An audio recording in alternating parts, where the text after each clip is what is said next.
Now today, Police Minister Bheki Cele released the country's quarterly crime statistics for the 2020-2021 year.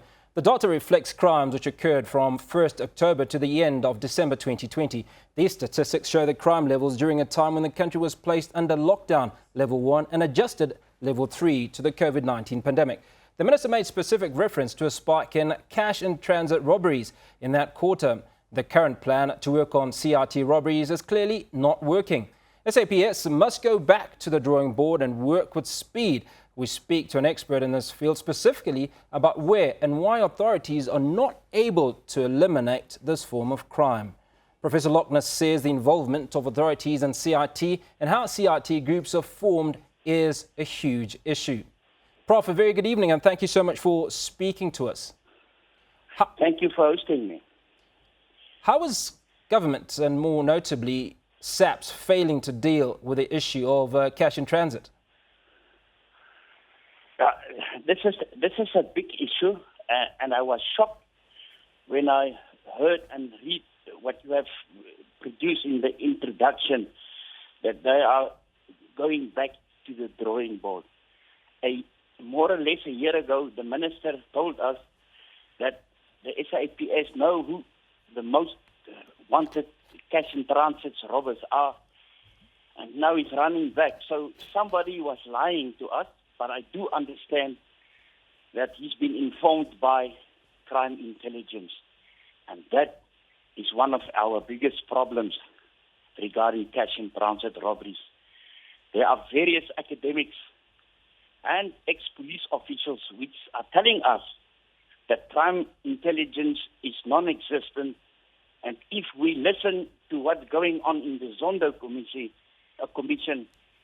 I think they are right. Crime intelligence is non-existent, and if you do understand how a cash and transit robbery group is formed, I will predict that we will never stop cash and transit robberies in South Africa. But it all depends on crime intelligence. Well, Professor, you've written a book, so you're quite familiar with this area of cash in transit heist.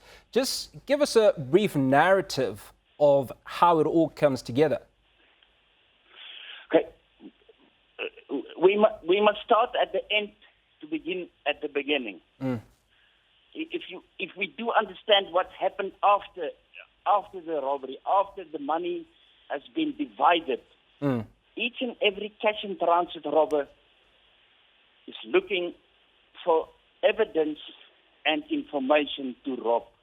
So when a specific robber receives information or identifies a specific target, he will ask one of his colleagues, or whatever you want to call it, to come and assist and verify his information.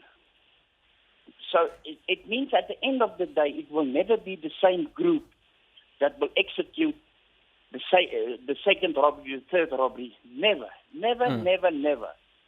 So if you do not keep them behind bars, as long as there's one running around, you will never stop it. But I just want to emphasize the importance of corruption. We have heard in the Zondo Commission what corruption is and how it affects and what happens, who's been corrupted.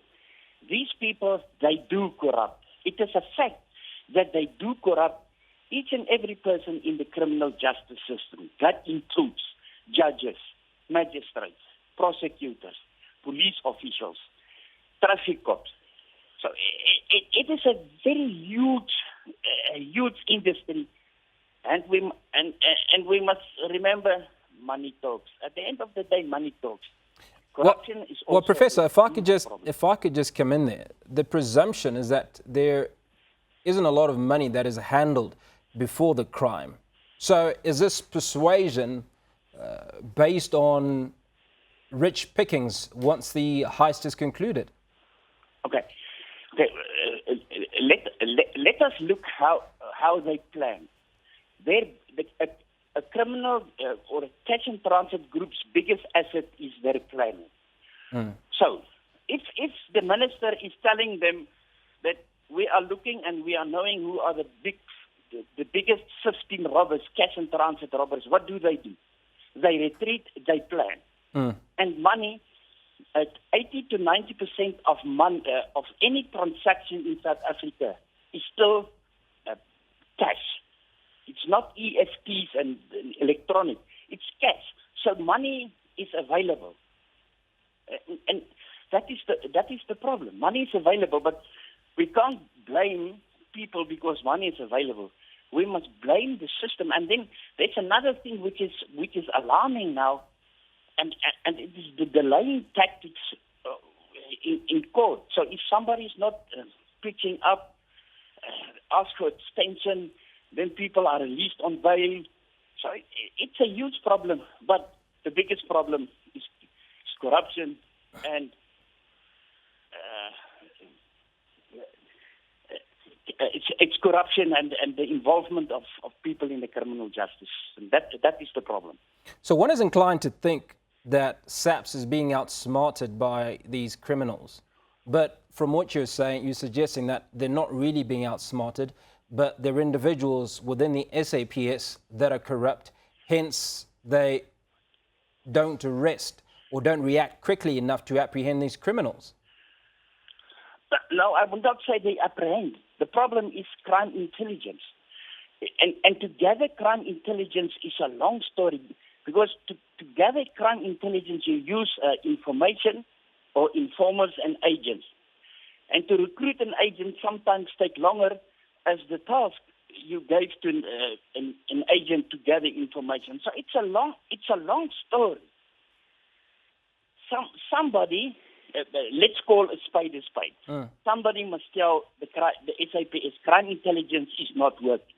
Let us start from the beginning. And they are not outsmarted. Crime intelligence is non-existent. Listen to what's going on in the Zondo Commission. They are busy with other things except to gather crime intelligence. So would there be value in the CRT companies and potentially the banks coming together and funding crime intelligence themselves? There is a forum for that. It's Fabric, and they are doing an excellent job. They are coordinating determined modus operandi. But at the end of the day, their task is not to arrest. Their task is to provide the companies with cash and transit information.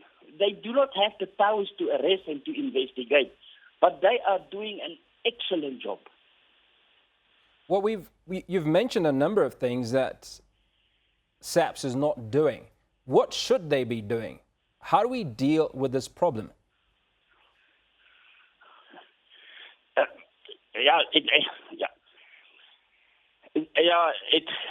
The first thing that I would recommend is please read my thesis and see the recommendations that I've made. But appoint people to investigate and to gather intelligence on cash and transit robberies. We must realize that the average group of a cash and transit robbery is between 12 and 15 people. They plan between 4 and 16 months. So you must infiltrate them. You do not receive information from Malala pipes. You need information and intelligence from reliable sources. Start at the beginning, but at the end of the day is recruit, train. But read I would suggest to them read my recommendations. That would be the best. Prof, we've experienced a spike in the last couple of months. Why now? What has caused this spike? Why now? Because they were informed that we were looking for you. So what have they done? They retreat, they plan.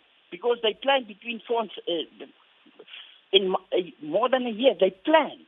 So if you are telling me you are looking for me, and each and every cash and transit robber is being classified as a professional robber, a habitual robber.